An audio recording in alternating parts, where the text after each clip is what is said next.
I'm here to show the world. I'm here to show the world. Come on! Dolph Ziggler returns to the main event scene on Monday Night Raw, and the pro wrestling community flips their lid and goes batshit ballistic. The wrestling community is not happy, but BC is not going to fly with the rest of the flock. No, I'm going to fly solo on this one, and I got a little bit of a different take. I see a dude that the old bastard in Stamford, Connecticut, has booked straight into the pit of misery for the last several years. And it's unacceptable because I also see a dude that still to this day, whether you want to believe it or not, or maybe you just forgot, is still one of the best wrestlers in the world. Could you imagine if you booked him correctly? Dolph Ziggler is nobody to sleep on, but the community has already casted their judgment and they have banished him. Well, whether you like it or not, he's here to show the world. And we're going to talk about it. Monday Night Raw, July 11th, 2022. The only way that we should be doing this, the right way, fully amplified. And it starts now.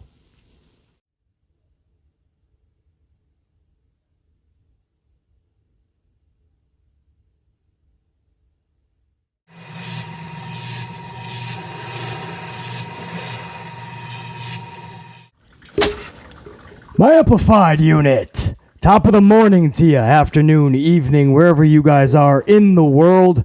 Hopefully you guys are destroying it, crushing it today, and staying amplified, man. We're going to go over Monday Night Raw, July 11th, 2022. Hour number 2 and hour number 3. You guys know hour number 1, we did a live watch-along, a live reaction, live review last night. I gave about 35 minutes of notice. It was so awesome to have hundreds of you guys still show up. And as of right now, nearly 4,500 of you guys have already caught in it. So even though a lot of you guys can't catch it as we're live, that's a beautiful sound. My coffee, my Starbucks coffee is ready to rock, man. Even though you guys can't catch it live, because I do only give about sometimes 10 minutes notice. It's so awesome to know that thousands of you guys will always end up catching it within hours of the stream. So you guys once again crushed that out of the park.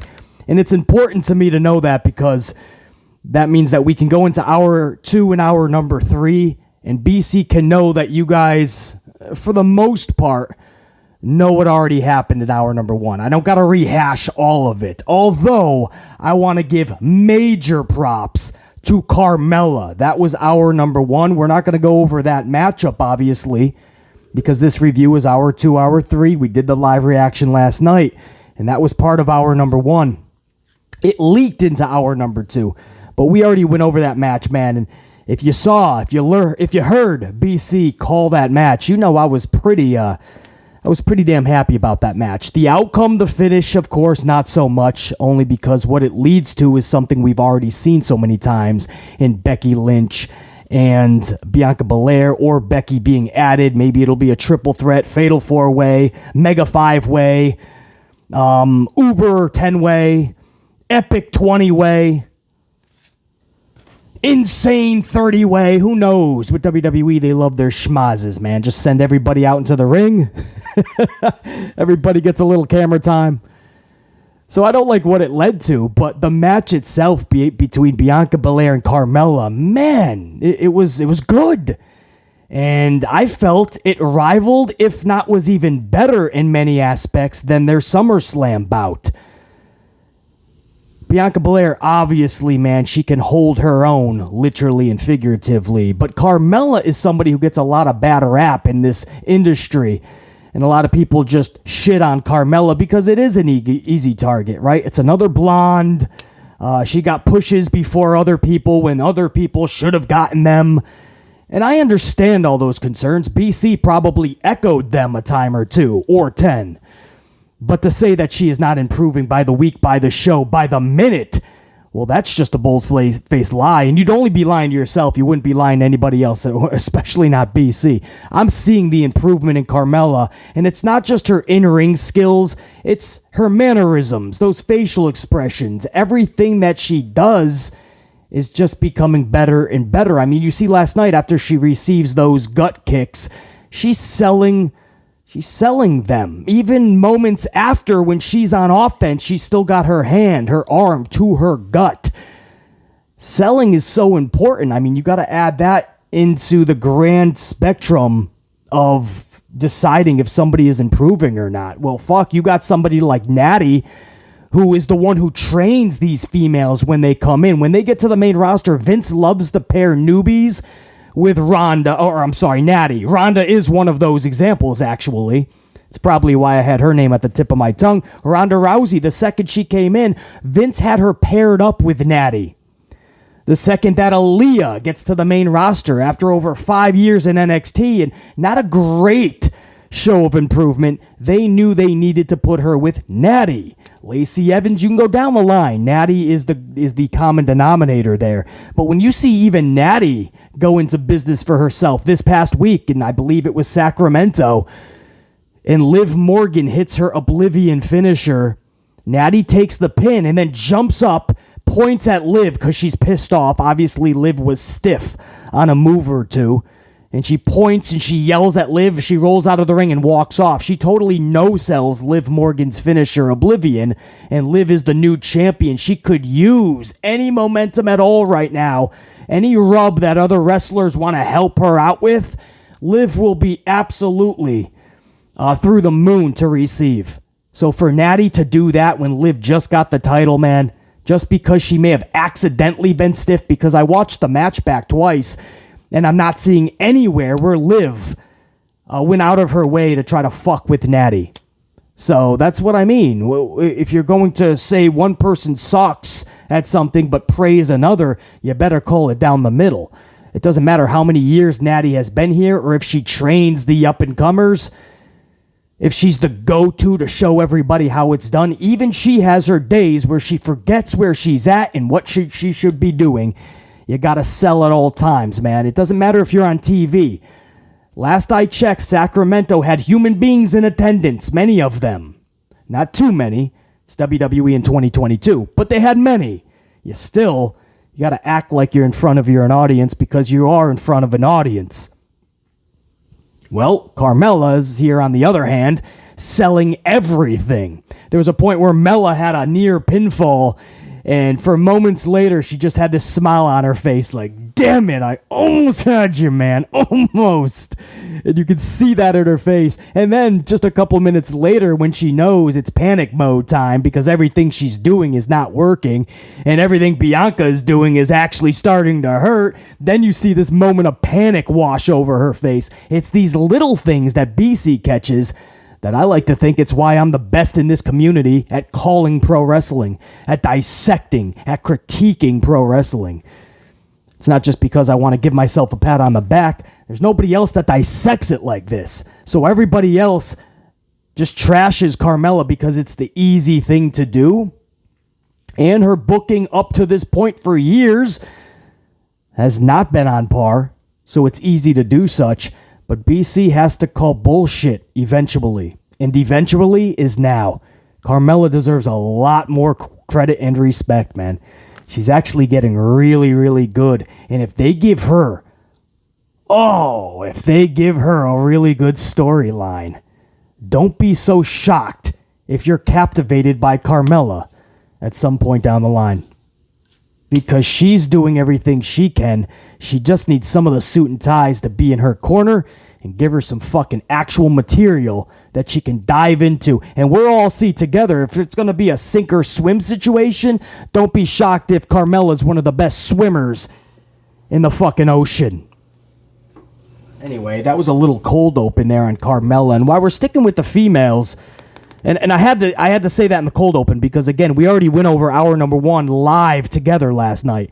So I'm not going to be going over Carmella and Bianca again. So I wanted to reiterate that because I'm so proud of her. And Io Shirai, one of my favorite female wrestlers in the world, NXT talent, Latest reports are saying that, yeah, she's leaving NXT. Now, we've been hearing those rumblings for a couple of weeks, but now we're hearing that, no, it's picked up. Like, WWE made extra offers, more offers, and it's just not piquing Io Shirai's interest one bit. She's ready to go back. She's going to head back to Japan and crush it over there, and we're all going to be left wondering what the fuck we could have done to keep one of the best wrestlers in the world. But that's what this company's doing left and right? Bray Wyatt, the most captivating dude, highest merchandise seller, he's the fucking man. And somehow they let Bray Wyatt go right through the door. Sasha Banks, easily, many would say, the best actual female wrestler in the world, not just one of, like we say about Io Shirai. A lot of people like BC would say Sasha Banks is the total package. A little bit better on the mic would be her only weakness. Everything else, top notch, nobody's above. And they just like Bray Wyatt, they just let Sasha Banks go right out the door. They take fucking Io Shirai. They're like, we put an extra couple $1,000 on the contract. She didn't want it. Well, gee, not everything's about fucking money. It's about the respect. What are you going to do for me? What are you going to give me? What am I going to be if I'm stuck in this, I don't want to call it a prison, but that's what it's becoming if I'm going to the main roster and you're going to have nothing for me. Well, I've seen how all my friends, I mean, this is what Io is probably thinking, just like everybody else. I see how you're treating all of them. I see what they're getting or not getting. I don't want that, man. That's why Sasha and Naomi took off. That's why Io doesn't want to stay. You think it's just about money with Io Shirai? No. Sasha Banks and Naomi, they could have just collected a fat check week after week, day after day, show after show, merchandise sales. If they stay with WWE, they could probably get fucking movie deals down the road. I mean, Sasha's already dabbing into some Hollywood shit thanks to her vehicle of WWE. I mean, they could have just sat back and collected all the money. It's about we're pro wrestlers and we want to be in epic storylines. We want to be captivating people with shit that matters. We want match time and matches that people are going to remember. We don't want to be thrown tag titles that are irrelevant, and the only thing more irrelevant than the tag titles is the tag division. That's non-existent.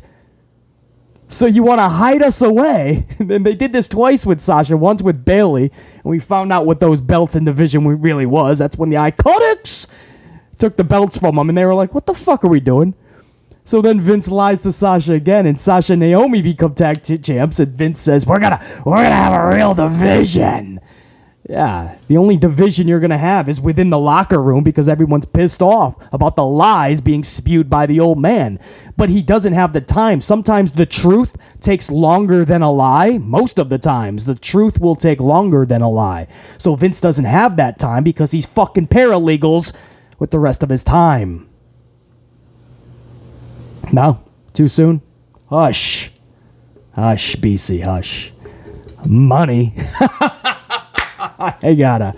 So anyway, Io Shirai, we laugh, but much love to Io Shirai because that sucks. I love Io, and she was such a bright part of NXT. I had such high hopes for the day if she ever does come to the main roster that maybe Vince and Suit and Ties understand how bad they fucked up Asuka, and they won't make the same mistake with Io. I was looking forward to Io Shirai in so many main roster matches, and instead, she's saying goodbye. She doesn't want to be in the main roster, and I can't even say that I fucking blame her. Can't even say that I blame her because she sees what's going on, and instead of a professional wrestling company, you're basically, for these wrestlers, you're basically talking about a prison. That may seem like it's kind of drastic, but I mean, that's exactly what's happening, guys. I mean, when you're contracted, the contract only works for Vince McMahon. It doesn't work for the wrestlers. Once you're under contract, guys, you think the wrestlers benefit from this? You think there's job security? Do you see how easily they get released?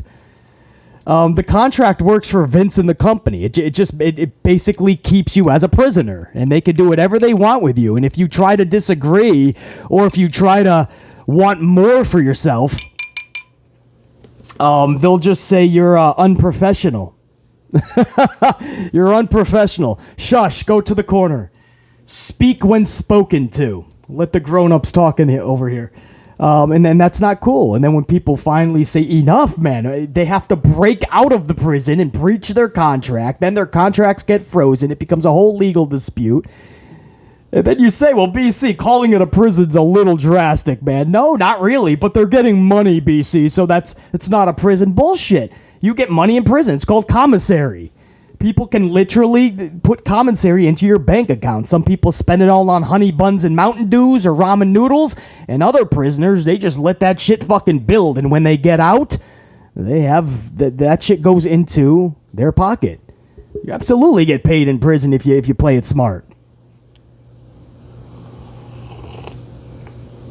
My point is, there's no reason under the sun that Io Shirai should not have been a part of World Wrestling Entertainment going forward. There's not one fucking reason underneath the sun that would tell anybody that Io Shirai wanted out that bad, that if Vince didn't give her the fucking world which she deserves, she would not have stayed. It is criminal that we're losing Io Shirai. Let's just put it that way. It's criminal that we are losing Io Shirai. I'm going to leave it just at fucking that. What else, guys, in the cold open here?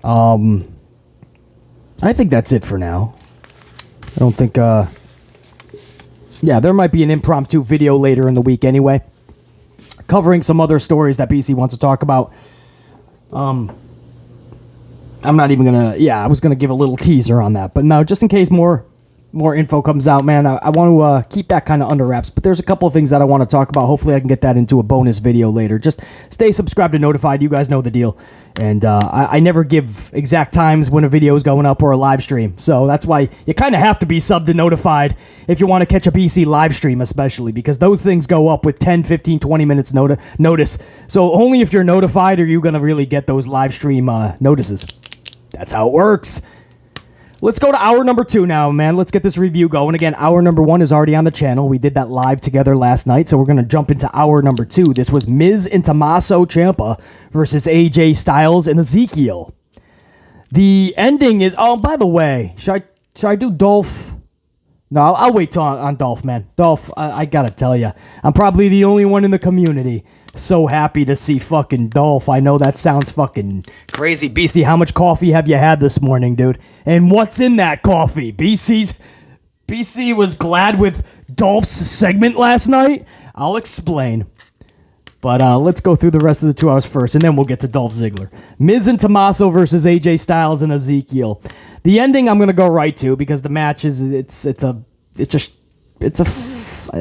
these are not tag teams. What do you want me to say, man? Miz and Tommaso versus AJ and Ezekiel. They did some moves together. It was a wrestling match. What do you want me to say? It was great. It was really good. You want me to start calling the action? Come on. Let's just go right to the ending. It was a DQ schmaz. Styles has the calf crusher locked in on Miz when Ciampa jumps in and starts pounding down forearms onto Styles' dome piece. Now, unresponsive to the ref's commands, Tommaso just keeps laying down those forearms and right hooks and left jabs. So unresponsive to the ref's commands, he and Miz are subsequently disqualified. So it's the old school, I can't hear you, earmuffs. And the ref keeps calling it, 4, I counted the 4, break it up. And they're disqualified. I have no problem with that ending, to be honest. I mean, if you're going to make this stupid, silly tag match anyway, well, obviously the faces here have to, I mean, Styles just has to collect W's, and Ezekiel is still young into this Ezekiel character. He's already lost some pretty big matches. He's already gone 50-50 with Kevin Owens. There's no reason to believe that Ezekiel is a dominant winner in WWE, and that's what I mean. The casual audience is going to always look at Ezekiel as a 50-50 booked, take it or leave it kind of a guy. And you really want to perceive him to be a winner, right? Well, a winner has to win more than they lose. You can't say that about Ezekiel. AJ Styles, one of the best wrestlers in the world. I mean, he's been stuck in mediocrity for 2.5 years. This was a one-time world champion. You thought, hey, Vince finally gets it with AJ Styles. Now, I understand you can't always be in the world title picture. You don't need to be. You can always give your wrestlers really good storylines outside of the title picture. The Undertaker spent a better part of his 30-year career in WWE, mostly never near the title. He got a couple of title reigns and several shots, but if you look at decades, and if you think about Undertaker's feuds, most of them never had anything to do with titles because the character never needed it. Same as the Big Boss Man, I always tell you guys, and so many others. Jake the Snake Roberts was that kind of guy. Storylines, man, right? We'll just put AJ in some fucking shit. He doesn't need to be a champion, okay. You want to give the new crop the title or title opportunities, title shots, title moments, title storylines, but give AJ something. I mean, this guy was thrown Omos for nearly a year. The culmination was Omos beating him in less than 2 minutes, and then we moved on. Ever since, AJ Styles would beg and plead to be on a pay-per-view. Not that he's actually doing that, but he would have to get on a lot of these pay-per-views because you're not going to see AJ Styles, even in pay-per-view matches. Anyway, that's a side rant. My point is the faces had to win this match, but you got to do something with Miz and Tommaso to make them not look fucking weak. So this DQ finish, if you're going to make this silly match, it's a way to go. I know people don't want to hear that, but I don't see anywhere else that you thought they were going to go here, man. You just can't have Miz and you can't have Tommaso lose middle of the ring flat on his back, guys.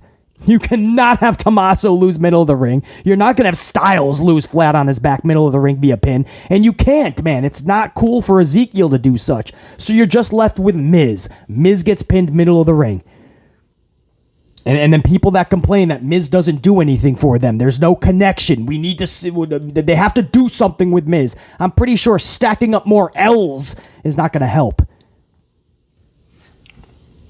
That's my take on it. The match was subpar at best, and I'm being generous. The finish was the only thing they could have done. So I can't even bad. The best part of the match was the finish, actually. Tommaso looks semi-badass, right? He's beating the shit out of fucking Ezekiel or Styles, because Styles had the calf crusher. He's beating the shit out of Styles.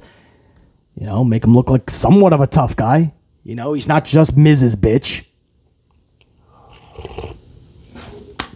Next up was Asuka and Alexa Bliss. Sex Alexa versus Doodoo and Ashtray. This was an odd little match. Asuka facing Becky Lynch last week in the no holds barred main event, and this week Asuka is in a beef with Do and A.S.H. You know, there is one constant in WWE, and that is that there is never any consistency. Think about what I just said, please. The one constant in WWE is that there's no consistency. Oh, you gotta love irony. Alexa Bliss hits A.S.H. with her DDT and collects the W. That's great, Alexa Bliss gets a W, but it is incredibly obvious, as BC has stated since her return, and she's returned twice to the same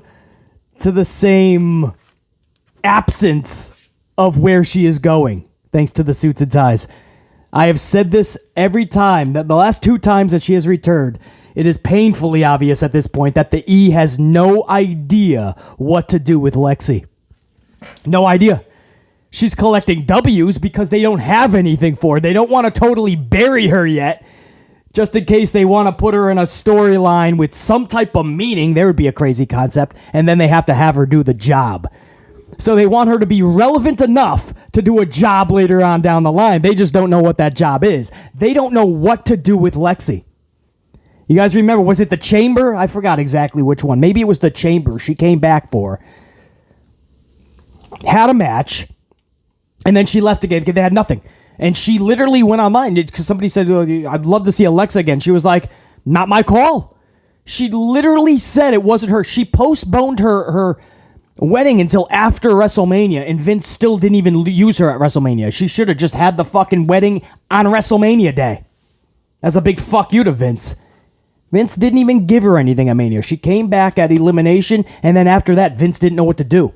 She came back finally, what was it, just a little less than 2 months ago, And still nothing for Alexa Bliss. You see, there's no trajectory. There's nothing for Alexa Bliss. At first, you thought maybe a tag team with Liv Morgan was going to happen, and maybe we're finally going to get a women's tag team division.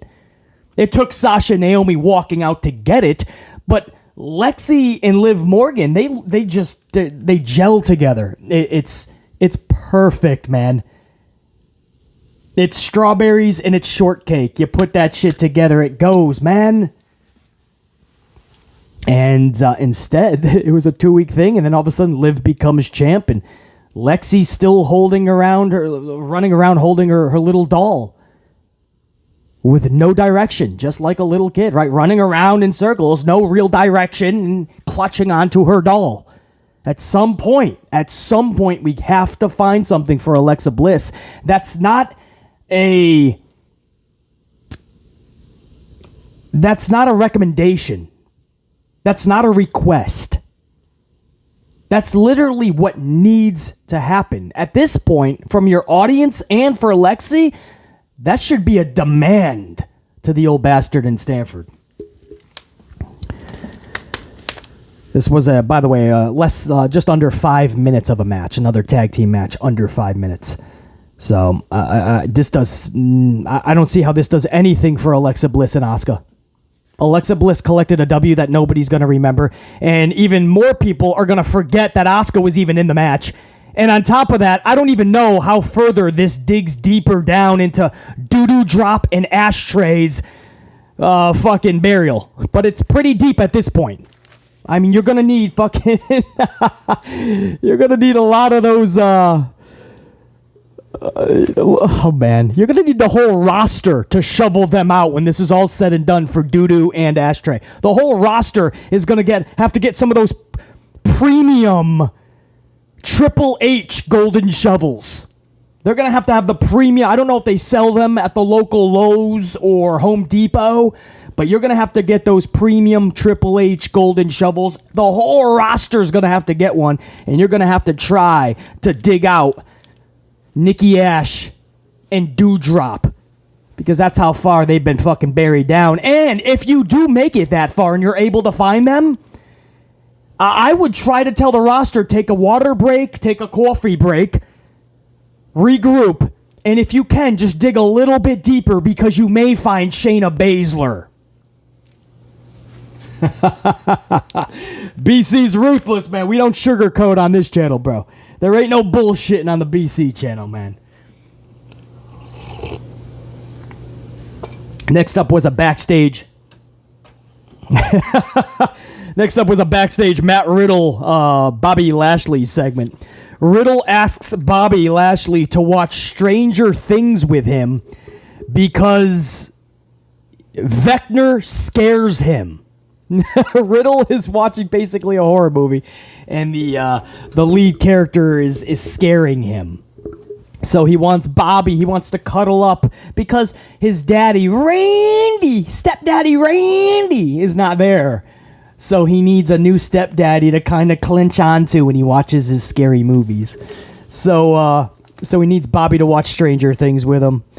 And Bobby says, Riddle, sorry, man. I already watched Stranger Things. And he walks off. I don't know what the fuck. I could easily rip this segment a new asshole. But the fact that they mentioned one of BC's favorite shows on planet Earth today, Stranger Things Season 4, you gotta watch it. Best season yet. Everyone, because they mentioned BC's favorite show, Stranger Things, right now, man, everyone gets a motherfucking pass. I ain't gonna rip it. Everyone gets a pass. Moving on. They found a way for BC to not fucking rip this shit apart, man. Just mention Stranger Things. The Usos start hour number 3 exchanging hostile verbal crossfire with the Street Profits. R-Truth comes to the ring and says he's a certified tag team counselor. What the fuck? Why is R-Truth... This is what I mean, man. You have last night to start hour number 1. Again, we went over this live. That's why we didn't go over it here. But you got to catch that from last night. We did it live. Hour number 1 of Monday Night Raw. And it started with Brock Lesnar And to sell his feud with Roman Reigns, they had Otis and Chad Gable sell the story. They had Chable. Chad Gable is now Chable. That's probably just like Ezekiel and Elrod and Elroy. That's probably his younger brother. Chad Gable, it's Chable. More coffee, BC. But they had Chad Gable and Otis get the shit kicked out of them when they're just trying to get relevancy in the tag. They've been demoted from singles competition into a non-existent men's tag team division. And even there, they can't get respect. Gable and Otis are getting their asses whooped just to make Brock look badass because Roman Reigns doesn't want to work Mondays. He doesn't want extra dates. So you can't sell SummerSlam properly. There's no storyline. So we'll just have a couple of dudes go out there and get their asses whooped. Well, what jobbers do we have? Well, we have Gable and Otis, Vince. Perfect. Let them go out there and get destroyed. Bullshit. Gable and Otis should not be selling Roman and Brock's SummerSlam story. Gable and Otis should have their own fucking epic storyline going into SummerSlam, whether singly or tag division. Over here, it's the same thing. To sell the Street Profits and the Usos, because we've already seen it 62 times. In fact, we just saw it at the last pay-per-view a little over a week ago, Money in the Bank, and now we're going to get it again at SummerSlam. There's no more story to tell. So they're literally using R-Truth, and later we'll get to this, Omos, to sell the story for SummerSlam for the Profits and Usos. I hope you guys are keeping track. It's gotten so bad that they just gave up. They don't even try to tell a story. They're just going to have other wrestlers go down there and be a link between the two participants that are going to be facing each other at SummerSlam, or in this case, 4 participants, tag team. They're just going to have wrestlers go out there and try to make it fun. We're going to limp. We're not going to have anything epic going in the SummerSlam. We're going to limp. We're going to piece together any fucking shitty puzzle. Even if the puzzle pieces don't belong in certain places, we're going to force them in there, and we're going to limp into SummerSlam. So R-Truth comes down, and he starts talking about being a certified tag team counselor. BC doesn't know what the fuck is happening at this point. I was wishing that my Yankees were on, because then I could watch the fucking game and just fucking tune out of this for just a minute, because that's how nonsensical it was, and that's how fast we were losing brain cells. But the Yankees were not on television last night, so I was stuck with this shit. And I already watched all of season 4 of Stranger Things. So he's a team counselor, Truth says. Then he says he's a certified referee as well, and he unveils that he's wearing a referee shirt, and he asks the Profits and the Usos if he can be a special guest referee in their match at SummerSlam. And he proceeds to show everybody that he can count to 3. Then he gets up and he proceeds to show everyone that he can count to 10 in case there's a count out.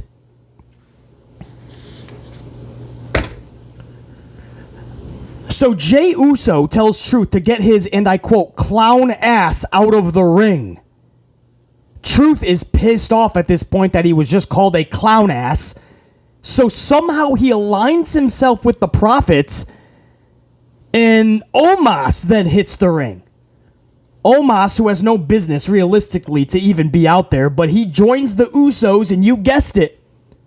When we came back from break, we get a 6-man schmaz match. And by the way, it's Omos and the Usos versus R-Truth and the Profits, in case you weren't following along. And by the way, Omos actually wins this match. So let's do a little recap, shall we? The Usos versus the Profits at SummerSlam. To sell that, Omos wins a 6-man tag match. I'm sorry, did you need that recap again? I'll go over it again.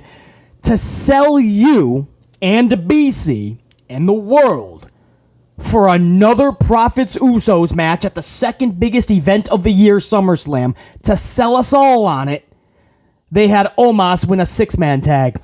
Well, fuck. If you are not more excited to see Profits and Usos after that 6-man Omos win, then I don't know. You better check the old pulse, bro, because that was so exciting, and we are now captivated by Usos Profit SummerSlam. They fucking used Omos and R-Truth, and they thought that was going to get us intrigued for SummerSlam? Come on, man. This is why BC says, can we do better? It's rhetorical. Of course we can. You just gotta try. Just a little bit. Just a little bit. Just try. We're not asking you to move mountains, bro. Just try. Put together good shit. Some fun storylines. Ain't even gotta be that great at first. The fact that you're gonna tell stories again. But this is them just giving up.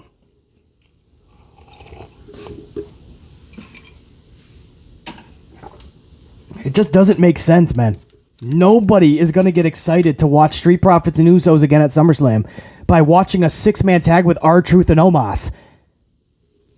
We're just watching the same teams wrestle again. Profits and Usos. We've already seen them 100 times one-on-one, 50 times tag team, 32 times in a 6-man tag, 17 times in a Fatal 8-Way, or a Fatal 8-Way, Schmaz 8-Way, 8-man tag, thank you. So let's watch them wrestle again last night. That's their formula for getting to a pay-per-view match. Just have them wrestle all the time. That's what number one contender matches are. The challenger just has to beat the champion already, and we already see the match. And the prize for all of us, we get to see it again at the pay-per-view. That's what a contenders match is. Think about it, man. That's why we say Raw is rematches. It used to be Raw is war. Raw is rematches. SmackDown is the same. Play it back pay-per-views because you're just running it back. Pay-per-views are just one rematch after another. Play it back PPVs. Premium events. Premium playback. How's that? Because that's all it is. So yeah, I mean, I'm not happy with this at all. I mean, you look at SummerSlam. You look at the matches. They're all rematches so far. Or they're going to add somebody in and make it a schmaz so it's slightly different than the matches you've already seen. The second biggest pay-per-view of the year in 2022, here we are, desperately calling for a fun, booked card. And this is what we're at right now. All the matches that are being announced are just rematches. I can't even... You want to...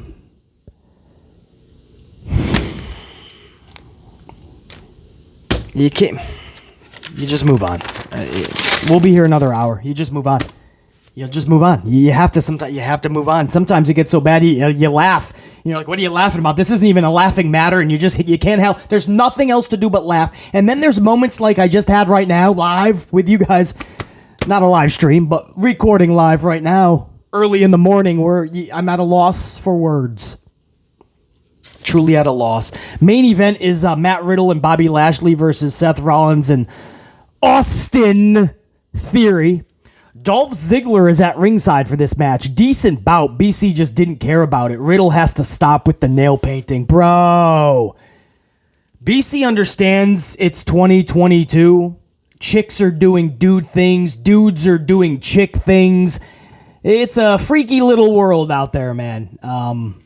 And BC doesn't understand it. I try to respect everybody. I don't understand a lot of where we are in the world today.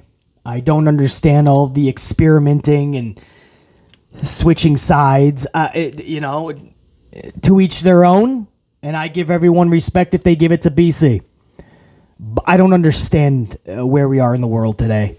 And I know somebody said that Matt Riddle has a reason to paint his nails. A lot of the UFC guys, this is something that I heard from some of you guys. The UFC guys will paint their nails so it does something. I don't know, a couple of things. So, okay, it's not even like it's black or a navy blue, so it's not as distracting. This dude is out there with lime green, like fucking Naomi. I couldn't think of it at first. Neon. Thank you, man. That was gonna fucking would have taken us an hour if I didn't do a little fucking split cut on that, dude. What color is it? So the dude's out there with fucking neon green, man. Like, everywhere he runs, you just see this fucking catapult of fucking green light up. Zoom, zoom, zoom, like little fucking... It's his fingernails. Bro, if you want to fucking go to... If you want to do all these crazy things with your fingernails, maybe not when you're wrestling, man. It's so distracting. It just doesn't even fit his character. Trust me, I grew up with a character named Goldust. This dude was, I mean, you talk about going to, playing for the other team. That's as pretty close as we got, other than maybe Adrian Adonis. Goldust, you know what I mean? But Lime, I can't help but, and his hair goes down to here. He's got I can't help but think like fucking Rollins and Theory are in there with a female. What? You want me to fucking lie and say that that's not what I'm thinking at times? I mean, the guy's running around, his locks are fucking flowing, he's got his nails fucking flying around the ring. It's distracting as fuck. Man, I don't know how... Oh, wow, man. Go black. If you gotta do it, if that's something you've been doing since maybe MMA, just go back to the black. He's had it on black before. It was still fucking just annoying, and just like every time he'd be cutting promos, I can't help but look at his fucking black nails. But at least it was like, okay, it's not taking the whole attention span away, man. Lime green. Listen, I'm spending fucking 3 minutes on this shit. It was just so distracting. I couldn't even fucking like... moving on. That's something. That's the motto of today's stream. Moving on. Just move on. BC, it ain't worth it, man. Just move on. Dolph Ziggler is at ringside, as I said. Once he came out, we went to commercial. When we come back, he's sitting at the commentary table. The finish saw Lashley spear Rollins through the barricade, which, by the way, they're overdoing that barricade spot lately, and it's losing its wow factor. You know, the spot where usually whoever it is, sometimes it's Goldberg, or it's Brock, or it's Bobby Lashley, used to be Braun Strowman, and they just run around the ring, and they catapult themselves into a spear through the barricade where the timekeeper is. They're doing it all the time now. It seems like every show. And it's losing its wow factor. That was not needed in a nonsensical tag team match on Monday Night Raw. Bro. That was not needed. In the ring, Theory goes for a roll-up on Riddle, and he uses the ropes for leverage. Dolph Ziggler gets up out of his chair, and he shoves Theory's feet off the ropes. Now, Theory is shocked at Dolph's actions. He turns around right into an RK Bro, and Theory sells it beautifully. Beautifully, man. He basically spins mid-air into nearly a 180 during the RKO. It was beautiful. So, at the point where he's looking at Dolph because he's pissed off because Dolph moved his feet off the ropes, causing him the roll-up victory. So now he's staring. So basically, picture this. Theory is looking toward the commentary table, basically. That's where he's yelling at Dolph. He turns around right into an RKO, but when he's in the air, he spins sideways. So basically, his feet at the end point are camera side. I mean, it was beautiful. It was a spinning RKO, dude. I had to spend a moment on that. And if I can spend 3 minutes on fucking Riddle's little fingernails, I gotta give props where it's due. That was a very nice. And again, that wasn't even just Matt Riddle, because I really can't stand him doing all of Randy Orton's shtick. The hand pounding before the RKO, the DDT, the Randy Orton pose. I'm starting to really... a lot about Matt Riddle just annoys the shit out of me. When he's like really intense and there's fire, I mean, he can cut fire promos and he's really good in the ring. It's just a lot of aspects of his daddy issues character with Randy Orton. I hate this toddler Matt Riddle. Watch Stranger Things with me, Bobby. I get scared. I grew up differently, and that type of person just really pisses me off, man. Like, I hate needy people. I hate childish people. I hate people that, like, just don't buck the fuck up and get amplified and hit shit head on.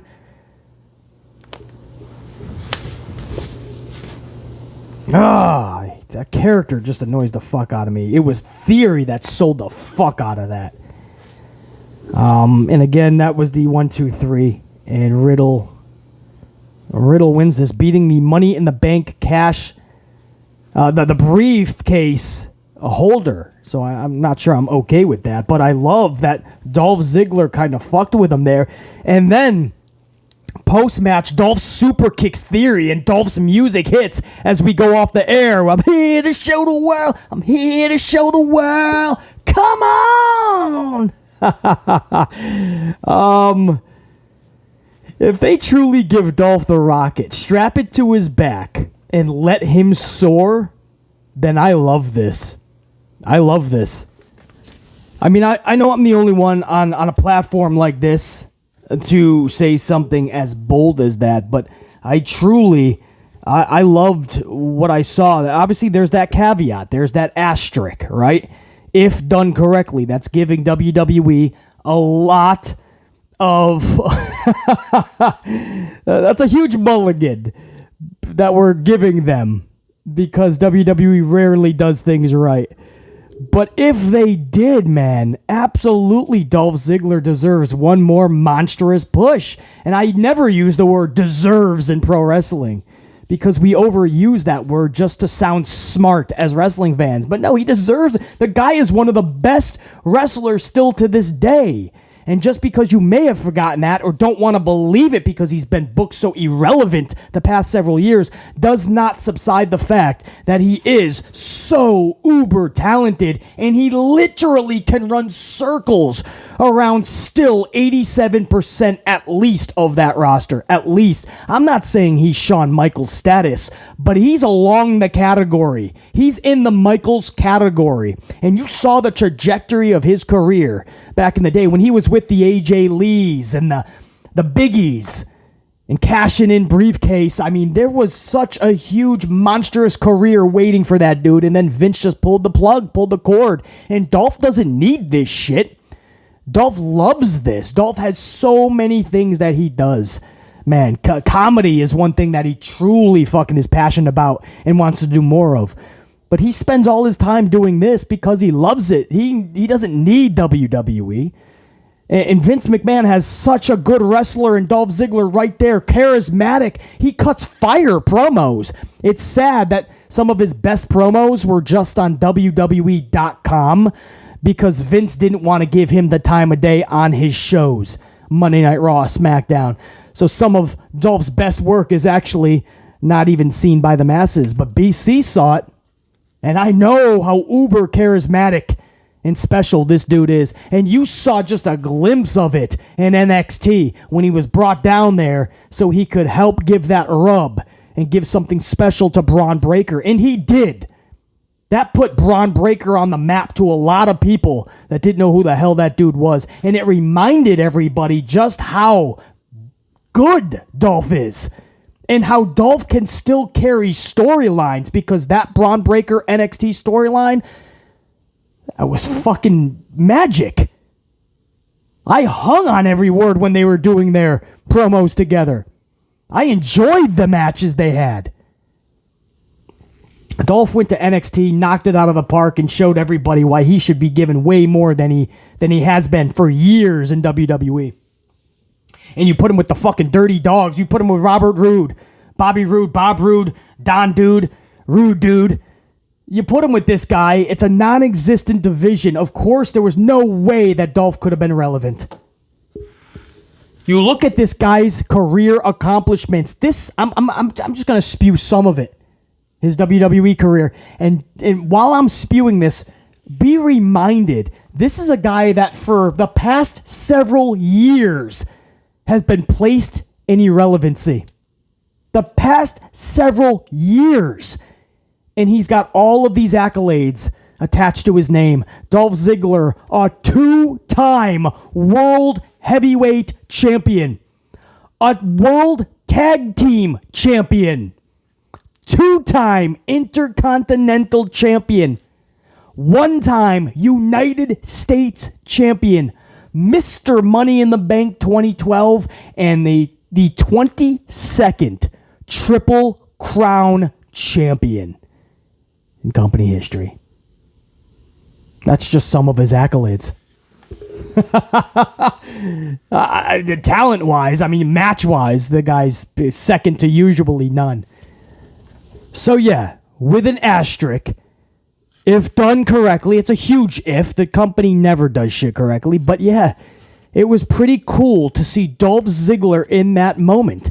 It was cool to see Ziggler character-wise, right? You want to suspend the disbelief, suspend the actual reality of the situation, enter the wacky world of pro wrestling, and believe what you're watching. You believe that Dolph Ziggler is fucking fed up, done with playing second fiddle. Dolph Ziggler is pissed off. He wants none of it. Now he wants all of it, meaning that company.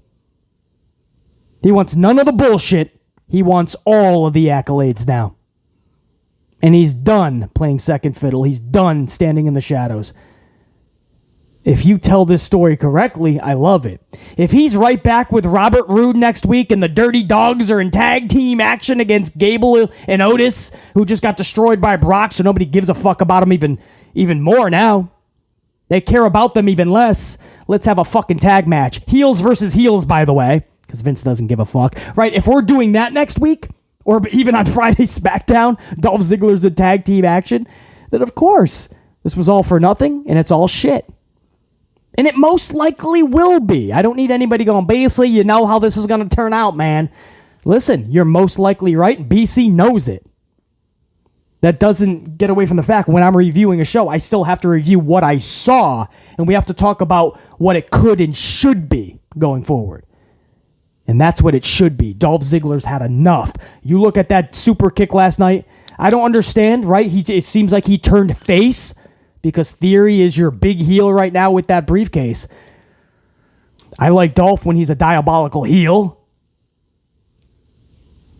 That's where his charisma shines even more. He can be uber sarcastic, narcissistic, egotistical. I mean, that's Dolph at his best, but they're starving for faces. Maybe they try to make Dolph that. But Dolph staring over Theory, arm raised high, here to show the world, come on! Man, for BC, I just know how special the dude is, how bad he's been treated, and I was into that moment. I was like, good for Dolph. Good for Dolph. It was better than last week's ending with Becky Lynch just beating Asuka, and then everyone's like, wow, Becky Lynch is back on the map. Fuck cares, it's bad. You gotta add her into a fucking another Bianca match at SummerSlam?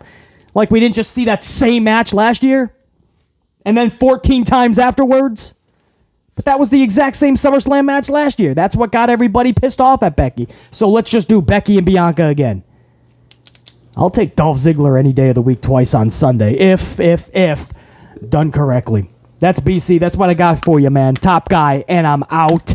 Make sure you guys stay subbed and notified, man. If there's a bonus video later on in the week, there will be a notification on your tube. So be on the lookout, of course. Yeah, of course. We got what is this, mid-July. So we're only a couple weeks away from SummerSlam, too. So I'm sure a lot of news will be picking up. That's why I say at any moment BC could go live, not just a video. So always be ready, man, because I don't give a lot of notice. Sometimes it's only 10, 15 minutes. So always be ready, man. Always be subbed and notified.